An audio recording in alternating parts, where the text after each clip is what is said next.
I was 17 when this all happened. It was my first real job, working at a local hardware store in our quiet Oregon town. The kind of town where everyone knew everyone else and where nothing ever really happened. I liked the job at first.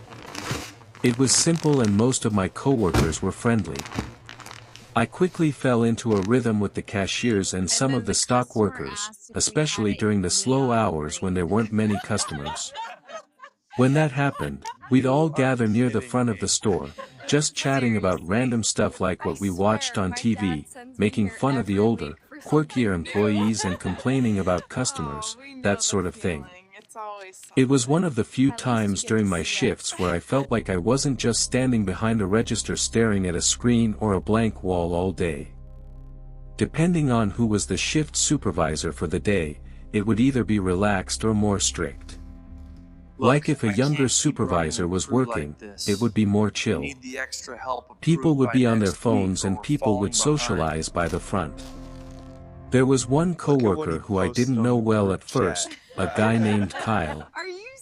He was 24, a little awkward, the kind of guy who always seemed like he didn't quite know how to read social cues. He had longer hair, but kind of awkward in between phases, like he was growing it out, but didn't quite reach his shoulders yet. He worked in the lumber yard section, so we didn't interact much at work. He was quiet and polite enough, and I honestly didn't think much of him. Most people just nodded at him when they walked past, and he did the same. But eventually, I was added to a coworker group chat, and he was in it. I didn't think twice about it. It was just a chat for work stuff and dumb jokes, and it seems most of the younger employees were there. But then Kyle started messaging me directly. At first, it was harmless. He asked about my shifts, whether I was covering certain days, things like that. But over the next few weeks, it became clear he was trying to get closer. He started asking questions about my personal life, like what music I liked, what I'd do after work, even little things like what I did over the weekend. Again, I didn't think much of it at first. I mean, people make small talk, right? But the tone was off. Sometimes he'd call me cute in ways that made me uncomfortable. Sometimes he'd make jokes that were slightly flirty. I tried to ignore it, thinking maybe he just didn't know how to behave with girls my age. That's another thing, I was only 17. He was decently older than me, and I don't think anyone else knew he was flirting with me like that. It didn't take long before the behavior became slightly annoying. He'd comment on things I posted online and sometimes the messages were late at night. Not threatening, not really. But there was this persistence in him that made me uneasy. I didn't know how to tell him to back off without making it awkward at work. So, I mostly ignored him. One day, I was at home watching The Last of Us, my favorite show still to this day. I'd been catching up on the latest season, binge-watching episodes in my bedroom, just completely lost in the show. And then a couple days later at work, everyone was gathered at the front of the store, chatting about TV shows. I was talking with a few of the cashiers about some random series when Kyle suddenly asked me, "You like The Last of Us, right?" I froze. I couldn't remember telling anyone at work about my show. I just nodded, trying to brush it off, but it left this cold feeling in my stomach. How did he know? I didn't say anything. I did make eye contact for a moment. He just smiled awkwardly and eventually left the front of the store back to the yard like nothing had happened, but I couldn't shake the feeling that he was watching me more than I had realized. It wasn't until a few nights later that the fear really started. I was lying in bed trying to fall asleep after a long day at work. The house was quiet and then I heard a soft scraping noise against my bedroom window. At first, I thought it was the wind or maybe a branch brushing against the glass. But then I heard it again, a distinct sound of someone tapping on the window, just lightly enough for it to be unnerving. I got up and peeked through the blinds, half expecting to see Kyle out there, but there was nothing. I tried to convince myself the sound was nothing to be alarmed about. But the thought of Kyle's question at work, about the show I hadn't told anyone about, kept running through my head. A couple of days later, he texted me again. This time, I didn't ignore it. I told him clearly and firmly that I wasn't interested. That was when things escalated. Almost immediately, he replied, "Okay, good luck changing your address." I couldn't believe it. In one insane text that he clearly sent before thinking of the repercussions, he proved my suspicions right. I saved the messages and took screenshots. I went straight to my manager and explained everything. My manager was shocked. He told me not to worry, that they'd handle it. I also went with my dad to the local police department to file a report showing them the messages and explaining the incident with the window, explaining that I suspected Kyle might be stalking me. The next day at work, Kyle was called in by our boss. He didn't come back. It turned out he was fired on the spot and the police started the paperwork for a restraining order. I thought maybe that would be the end of it, but I quickly realized that nothing really felt over. Even with the restraining order in place, if he was actually a crazy person, what's a piece of paper going to do to stop him from coming back to the house and doing something crazy? I double-checked locks obsessively, refused to answer any calls or messages from unknown numbers, and avoided talking about my routines with anyone except family. The weeks dragged on like that. I would wake up at night convinced I heard something outside. I had to remind myself constantly that the restraining order was legally binding, that he couldn't come near me. But the fear was real. Eventually, as the weeks turned into months, the paranoia started to fade. There were no incidents, no attempts to contact me, no sudden appearances. The restraining order seemed to hold and life slowly returned to normal. I got more comfortable going out alone, stopped checking my window obsessively before bed, and eventually I stopped thinking about Kyle altogether. It took a long time though for me to feel fully safe again. Even after moving on, the experience left a mark. I was hyper-aware of my surroundings, cautious about new people I met, especially in situations where I felt isolated. I learned to trust my instincts and take any uncomfortable behavior seriously, no matter how small it seemed at first. Looking back, the thing that scares me most isn't that Kyle might have actually harmed me. It's how quickly someone who seems normal, even awkward or harmless, can turn into a source of fear. It can start with small, seemingly innocent interactions, messages, questions, little comments, and escalate into something far more serious. Now years later, I've moved past it. I work in a different town, live in a new apartment, and I don't think about that hardware store anymore. I don't talk to a single coworker from that job anymore. But the memory of those nights lying in bed, convinced someone was outside my window, it's not something that ever goes away entirely. It's a reminder of how quickly life can feel unsafe, even in a small, quiet town where nothing ever seems to happen. And while Kyle never came close to doing anything physically, the psychological impact was enough to make me question how safe I ever truly was. So, if you're ever at work and notice a coworker crossing a line, even subtly, take it seriously. Don't brush it off as awkwardness or harmless flirting. It might seem over the top at first, but it could save you from months of fear or worse, because sometimes the danger isn't obvious. But eventually I did move on. And now years later, I can look back and say I survived. And that's enough. When I was 25, I started working at a small logistics coordination office in a quiet part of Oregon. It was the kind of office that's tucked behind a strip mall with one long row of desks, flickering fluorescent lights, and the smell of coffee at all hours of the day. It wasn't glamorous, but it paid the bills, and I liked most of the people there. The job could get boring, especially on slow days when the phones barely rang, but it was easy money. I usually worked the day shift, but on this particular Friday, I was scheduled to help close up the office because we were behind on filing a batch of client records.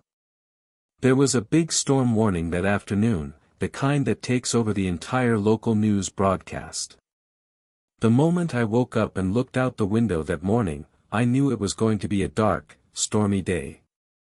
And around 3 o'clock, the rain started to pour so heavily you couldn't see the end of the street. The thunder came soon after, shaking the windows every few minutes. Honestly, I was personally enjoying the ambience of the storm. Then the manager decided to let most of the employees leave early before it got worse. But a couple of us volunteered to stay to finish some paperwork. The only other person who stayed was a guy named Derek who had just started working there about 2 weeks prior. He was in his early 30s, tall, quiet, and sort of off-putting in a way I couldn't describe. I wouldn't say creepy, just strange. He never said much to anyone, but he was always nearby. If I went to make coffee, he'd be there 2 minutes later. If I was restocking paper, he'd show up pretending to do the same thing. I figured he was just socially awkward. When 5 o'clock hit, the storm was in full force. I swear, every few seconds, lightning flashed, followed by thunder that made the floor vibrate. The office felt emptier than usual, and the usual hum of lights was replaced by the sound of the storm. Derek was sitting at his desk a few rows down, typing something on his computer that looked like nonsense from where I sat. Every time I looked up, I could see him glancing over in my direction. At first, I tried to focus on my work. But after an hour or so, I realized I hadn't seen him get up once. Around 6:30, the power started flickering.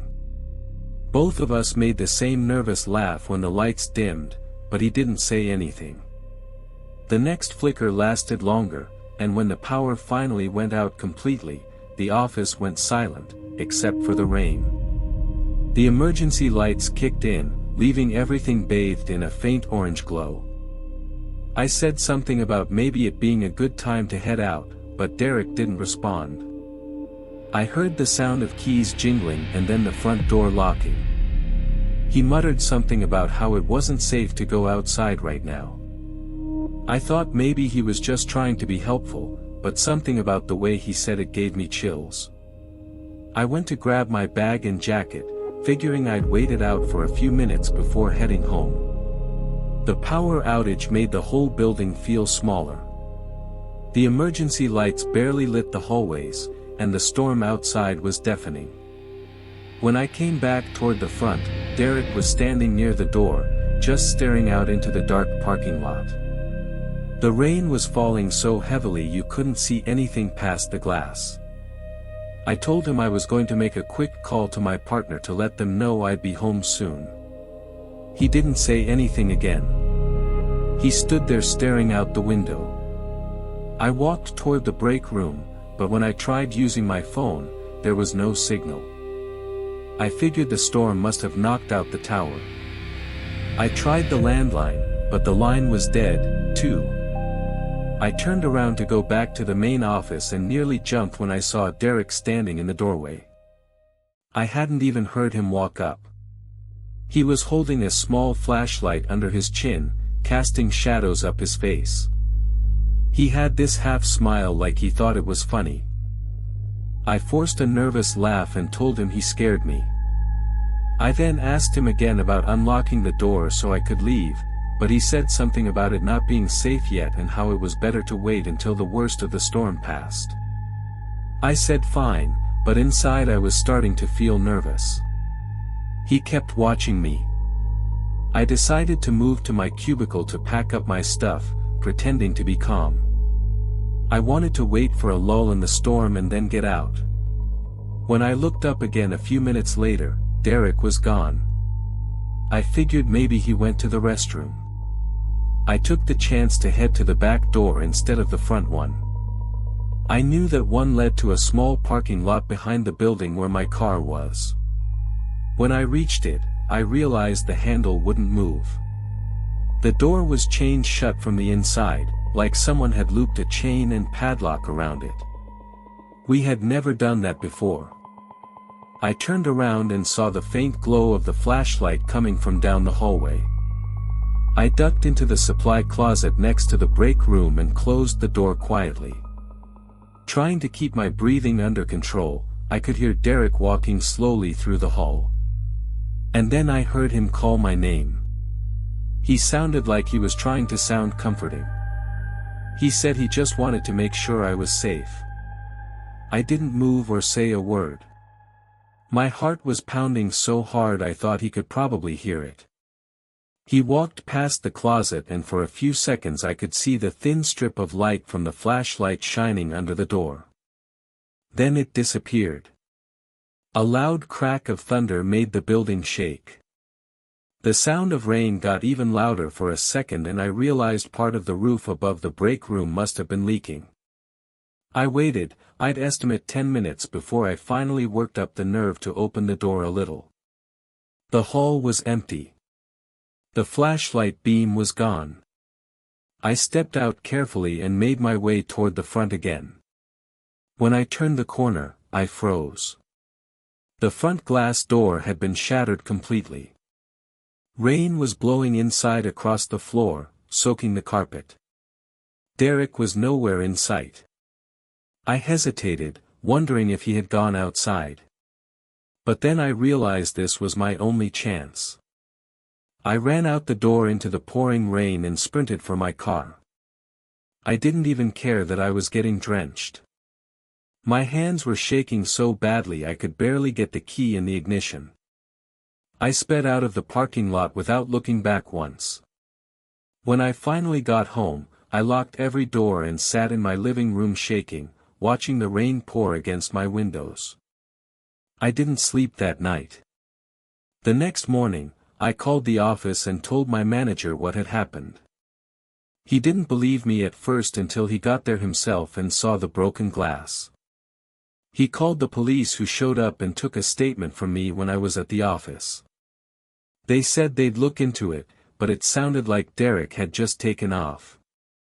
His car was still in the lot, unlocked with the keys sitting on the driver's seat. His phone, wallet, and a few personal items were still inside.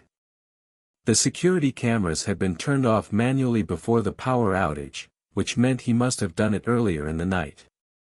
Nobody ever saw him again. A few of my coworkers said maybe he had some kind of breakdown, but I couldn't stop wondering if he'd been planning something worse. I quit the job a month later. Even though nothing ever happened after that, I couldn't work in a small enclosed place like that where I had experienced such a traumatic incident. It just wasn't healthy. Back when I was 20, during the summer before my senior year of college, I landed an internship at an architectural firm downtown. It wasn't anything fancy, mostly data entry, blueprints, and sitting in front of a computer all day, but it paid decently and it looked great on a resume. There were 7 other interns behind me, and we were all crammed together in this open office section with rows of cubicles that didn't quite give you privacy, just enough to make small talk feel optional. Out of the 7, 5 of them were people I liked, a mix of chill, down-to-earth college students who didn't take the internship too seriously. Another guy, Julian, was the type who treated the whole thing like it was life or death, barely spoke, and was always typing like his keyboard owed him money. But the 7th intern, Leo, was something else entirely. When I first met Leo, he seemed normal enough, maybe a little awkward, but we all were at the beginning. He was tall, thin, kind of pale, and had this mop of dark hair that always looked a little unwashed. He didn't really fit the professional intern stereotype. But that's not what threw me off. It was the way he acted around me. At first, it was subtle. He'd pop up at my cubicle during the day, lean over the divider in a way that made him look freakishly tall, like 7 feet tall because the cubicle walls were low, and only his head would be visible above it. He'd tilt his head slightly, grin with this strange frozen smile, and start talking in this deliberately weird voice, like he was trying to sound creepy on purpose.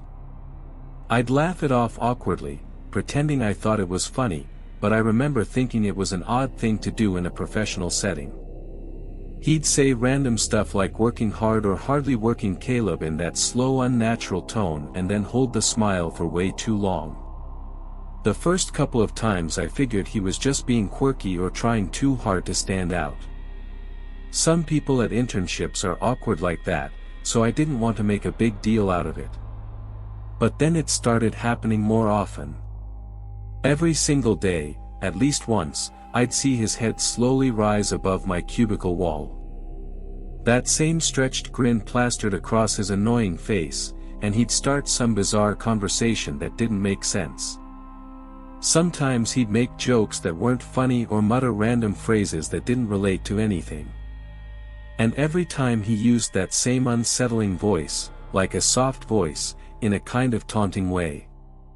Honestly, a very good recent comparison of the voice he was doing was the voice Charlie Hunnam did for his role as Ed Gein. The other interns noticed it too, but they mostly laughed it off, thinking Leo was being weird on purpose to lighten the mood. I also think they thought Leo and I had built some kind of rapport that the rest of them didn't build with him. There was something about the way he directed it only at me that made me feel uncomfortable. It's not like I treated him any differently. It was like I was his personal audience for whatever creepy act he was trying to pull. As the weeks went on, his visits got longer. He'd lean over and stay there for minutes at a time, staring at me while talking, sometimes not even saying much, just looking. I'd fake a laugh, say I had to finish a report, and hope he'd get the hint. He rarely did. Then one night about 6 weeks into the internship, I was home eating dinner when my phone rang. It was a number I didn't recognize. I normally don't answer unknown calls, but since I was expecting a delivery confirmation, I picked it up. When I said hello, all I heard for a few seconds was silence. Then suddenly, I heard a voice I recognized immediately. It was Leo's voice, the same forced creepy tone he always used in the office. He said, "The tide's coming in. Pull your boat out of the water." But this time, his voice was a little louder, almost a yell. He dragged the words out like he was reciting a riddle. And then he burst out laughing this insanely unhinged laugh before hanging up. The thing that made my skin crawl wasn't just the call. It was the fact that I never gave Leo my number. Not once. The next thing I did was text the number back asking if this was Leo, but the text said not delivered. And when I looked it up, it was a landline number. That's when I really started to get freaked out. How did he get my number? Why was he calling me like that? I tried to rationalize it. Maybe he found it through a company contact sheet or something. But even then, the way he said that line didn't sit with me. I couldn't stop replaying the sound of his laugh in my head. It didn't sound like someone was joking around. It sounded like he was with me to the point of trying to actually scare me. This wasn't just goofy behavior anymore. That Monday when I got to the office, Leo wasn't there. His desk was empty and I didn't see him all morning. I went to our supervisor, a guy named Thomas, and I asked him if Leo might have gotten my number through the company. And Thomas was very confused, saying interns didn't have access to employee info like that. On top of that, they'd let Leo go at the end of the previous week because he wasn't doing any work and had ignored multiple warnings. That's when I told him about the call. He seemed surprised and some of the other interns overheard. A couple of them started nodding and saying they always thought Leo was creepy, that he'd made them uncomfortable, too. I told them about the weird cubicle visits, the voice, everything. Thomas said not to worry, that Leo was gone for good and had no reason to come back. So, that was a little comforting. For the next week or so, I kept expecting something else to happen. A message, a random encounter, something. But nothing came. Life at the office went back to normal. I figured maybe that was really the end of it until one early morning. It was a Friday around 5 a.m. Still dark outside except for a thin gray light creeping in through the blinds. I woke up because I thought I'd heard something. Maybe a noise from outside. It made me get up and look out my window. I wish I hadn't. Standing in my backyard, halfway between the trees and the porch light, was a figure looking up at my window. Even though it was barely light out, I could tell who it was immediately. The thin frame and the messy hair, the way he stood perfectly straight. It was Leo. For a few seconds, I could not move. I just stared at him, trying to make sense of what I was seeing. And then, clear as day, I heard him call out my name in that same creepy performative voice he'd always used at work. He dragged it out long and sing-songy. I grabbed my phone, about to call 911, when I saw him tilt his head back and start laughing. That same loud, hysterical laughter like he did on the phone before hanging up. It didn't sound right. It sounded like someone completely detached from reality. I shouted through the window, yelling at him that I was calling the police and to get the hell off my property. I also waved my phone out the window. He just stood there for a second longer, then turned and started walking away, still laughing as he disappeared into the trees behind my house. I called the police, and in short, the dispatcher asked me if he was still there. When I said no, she told me to call back if he came back or threatened to break in. I never saw him again after that. Not at work, not around town, nowhere. The police couldn't do much since he hadn't technically broken in or made a direct threat. It was one of those situations where you just have to live with the unease, hoping it's over. The rest of the summer passed without incident. I finished the internship, and on the last day, my boss pulled me aside to offer me a permanent position for after graduation. At the time, I accepted. Though a small part of me felt unsettled about ever going back to that office again, I never told them about what had happened that morning. I didn't see the point. Leo was gone, and no one even knew where he'd ended up. Over time, I convinced myself that he must have been dealing with some kind of mental illness or social disorder, something that made him act that way. It's the only way I can make sense of how he went from a quiet, awkward intern to standing in my backyard at 5 o'clock in the morning laughing like a lunatic. It's been a few years now and I've moved on from it. I didn't end up with that company. I got a different job after graduation. I don't think about this too often anymore, but sometimes the thought of that image of him in my backyard still leaves me out.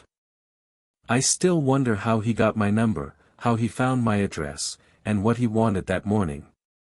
I guess it's not that hard to get people's info online these days. All I know is that for a few months in my life, I worked alongside someone who wasn't just strange. He had something way deeper going on. And no matter how many years pass, I'll never forget the sound of him laughing in the dark. As if it was all one big joke that only he understood.